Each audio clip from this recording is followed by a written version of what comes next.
देखिए, बिहार एनडीए के अंदर अभी भी सीट बंटवारे को लेकर माथापेची जारी है। चिराग पासवान को तो बीजेपी ने मना लिया है, लेकिन अब उपेंद्र कुशवाहा नाराज हो गए हैं। पटना से लेकर दिल्ली तक लगातार बैठकें हो रही हैं, लेकिन अभी तक सीट बंटवारे पर कोई नतीजा सामने नहीं आया है। तो देखिए, चिराग पासवान जो कि एनडीए के अंदर लगातार दबाव बना रहे थे, बीजेपी पर प्रेशर बना रहे थे, तो उन्हें बीजेपी ने मना लिया है और चिराग पासवान जो हैं अब बिहार एनडीए में ही रहेंगे।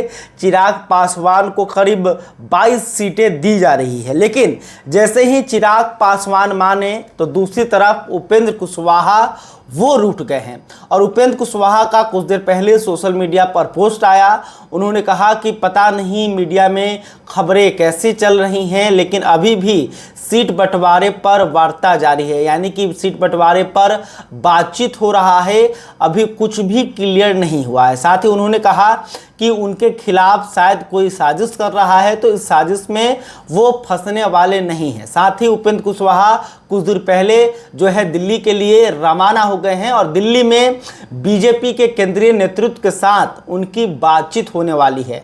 जेपी नड्डा और अमित शाह से उपेंद्र कुशवाहा मुलाकात कर सकते हैं और यह मुलाकात जो है बिहार एनडीए के लिए अहम है।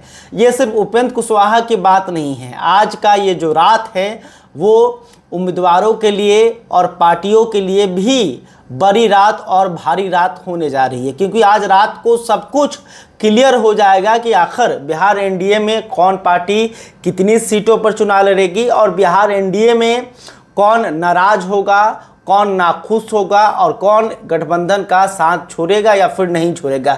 यह सब कुछ आज रात को क्लियर हो जाएगा। सुबह सुबह आपके पास खबरें पहुंच जाएंगी। जो खबरें होंगी हम आप तक पहुंचाने का प्रयास करते रहते हैं, तो ज़रूर पहुंचाएंगे। तो देखिए, उपेंद्र कुशवाहा 20 सीटों की मांग कर रहे हैं। उपेंद्र कुशवाहा का डिमांड है कि कम से कम 20 सीटें दी जाए। इसके अलावे वो अपनी मनपसंद सीटों की मांग भी बीजेपी के सामने रख रहे हैं, लेकिन बीजेपी ने उपेंद्र कुशवाहा को 6 सीटों का ऑफर दिया है और 6 सीटों पर उपेंद्र कुशवाहा राजी नहीं हो रहे हैं। अगर बात करें मनपसंद सीट की, तो शेखपुरा सीट उपेंद्र कुशवाहा मांग रहे हैं। शेखपुरा जहां से जनता दल यूनाइटेड यानी कि नीतीश कुमार की पार्टी चुनाव लड़ती आई है, लेकिन शेखपुरा सीट जो है उपेंद्र कुशवाहा चाह रहे हैं ताकि अपने भरोसेमंद साथी जितेंद्र नाथ को यहां से वो टिकट दे सके। इसके अलावा कई ऐसी सीटें हैं जिस पर बीजेपी के विधायक हैं या फिर वहां से जेडीयू चुनाव लड़ती आ रही है। ऐसी सीटों की डिमांड जो है वो उपेंद्र कुशवाहा बीजेपी के कर रहे हैं। तो देखिए, उपेंद्र कुशवाहा को अब बीजेपी कैसे मनाएगी। दूसरी तरफ जीतन राम मांझी भी जो हैं नाखुश नजर आ रहे हैं। जीतन राम मांझी ने कल ही बयान दिया कि हम 7 सीटों पर चुनाव नहीं लड़ेंगे, हमें अधिक सीटें चाहिए। इसके अलावे जीतन राम मांझी ने कहा कि हम अब तक जो हैं वो बलिदान देते ही आ रहे हैं, चुपचाप हैं, सहते आ रहे हैं, समझौता करते आ रहे हैं ताकि गठबंधन बरकरार रखे। तो देखना होगा कि चिराग पासवान की नाराज़गी को दूर करने के बाद जीतन राम मांझी और उपेंद्र कुशवाहा की नाराज़गी को बीजेपी कैसे दूर करेगी। इसके अलावा पटना में जेडीयू की बड़ी बैठक चल रही है। जेडीयू जो है उम्मीदवारों के चयन को लेकर मंथन कर रहा है। इसके अलावा दिल्ली में चिराग पासवान की पार्टी लोजपा रामविलास की संसदीय बोर्ड की बैठक भी हो रही है। तो देखिए, बैठकों का दौर जो है वो दिल्ली से लेकर पटना तक जारी है। कैसे सीट बंटवारा हो, कौन सीट से कौन उम्मीदवार होगा, इसको भी तय करने के लिए नेता आपस में बैठ रहे हैं।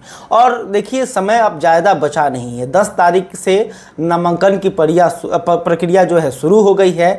आज 11 अक्टूबर है, यानी कि करीब 25 दिनों के बाद जो है पहले फेज का चुनाव भी होने वाला है। और अभी तक बिहार एनडीए के अंदर ना सीट बंटवारा हो पाया है और ना ही बिहार महागठबंधन के अंदर सीटों का बंटवारा हो पाया है। तो देखिए, दोनों ही गठबंधन के जो नेता हैं या फिर जो पार्टियां हैं वो असमंजस में हैं कि आखिर फैसला क्या होगा। देखिए, दूसरी तरफ एक और खबर आपको बता देते हैं कि अरुण कुमार वो अब जेडीयू में शामिल हो गए हैं। जहानाबाद के पूर्व सांसद हैं अरुण कुमार, और अरुण कुमार को शामिल होने को लेकर पहले भी खबर आई थी, लेकिन किसी कारणवश अरुण कुमार की एंट्री जेडीयू में नहीं हो पाई थी। लेकिन आज देखिए अरुण कुमार जो हैं वो नीतीश कुमार के साथ आ चुके हैं। नीतीश कुमार के पुरानी साथी रहे हैं अरुण कुमार, तो उनकी एंट्री अब जेडीयू में हो गई है।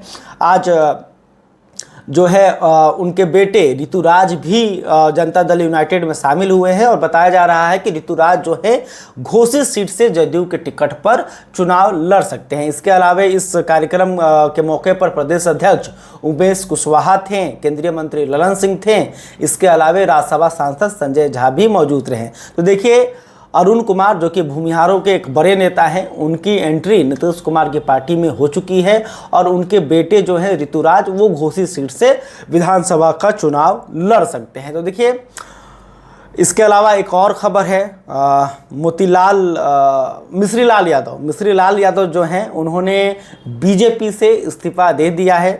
मिश्री लाल यादव को लेकर लगातार ऐसी खबरें भी चल रही थी कि वो बीजेपी जल्द ही छोड़ सकते हैं, क्योंकि बीजेपी उनका टिकट काटने जा रही थी। टिकट इसलिए काटने जा रही थी कि जब नीतीश कुमार महागठबंधन छोड़कर एनडीए में आए थे, तब जो फ्लोर टेस्ट हुआ था उस वक्त ये खबर आई थी कि मिश्री लाल यादव जो थे वो आरजेडी के संपर्क में थे, इसलिए बीजेपी उनसे नाराज चल रही थी। उनके खिलाफ जो है कार्रवाई भी चल रही है। तो मिश्री लाल यादव ने बीजेपी से इस्तीफा दे दिया है। तो देखना होगा कि आज रात को बिहार एनडीए में क्या फैसला होता है, सीट बंटवारा कैसे होता है, उपेंद्र कुशवाहा को क्या बीजेपी मना पाएगी या फिर उपेंद्र कुशवाहा नाराज होकर एनडीए का साथ छोड़ देंगे। खैर, अभी तक आपने हमारे चैनल को सब्सक्राइब नहीं किया है तो तुरंत कर लें। इस खबर को लेकर आप क्या सोचते हैं कमेंट करके बताइएगा। वीडियो फेसबुक पर देख रहे हैं तो हमारे पेज को भी लाइक कर लें। बहुत बहुत धन्यवाद।